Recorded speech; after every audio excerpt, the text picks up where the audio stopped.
Friends, welcome back to my YouTube চ্যানেলে তোমাদের সবাইকে স্বাগত। আশা করি তোমরা সুস্থ আছো, ভালো আছো। তোমাদের ভালোবাসার আদরে আমি অনেক ভালো আছি। তো যাবো আজকে ভোলানাথের মন্দিরে, সেখানে পুজো দিতে। তো সেখানে কি হচ্ছে সেটাই তোমাদের সাথে শেয়ার করবো। তোমরা ভিডিওটা সত্যি দেখতে পাবো।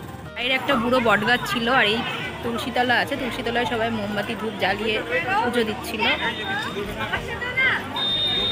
শিবের প্রিয় নন্দী এখানে ছিল, পাশেও একটা আছে। প্রতিটা ভোলানাথ যে মন্দির থাকে না, শিব মন্দির বেসিক্যালি, তার সামনে এগুলো থাকে।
মন্দিরের পাশেই ছিল একটি জাগ্রত কালী মন্দির। তো যারা এই শিব মন্দিরে পুজো দিতে আসতো তারা সবাই এই কালী মন্দিরে পুজো দিয়ে যেত।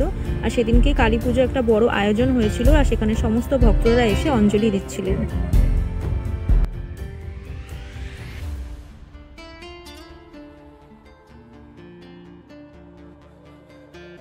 এই স্থানে একটি বড় মেলাও বসেছিল, আর বাচ্চাদের জন্য প্রচুর খেলনার আইটেমও ছিল।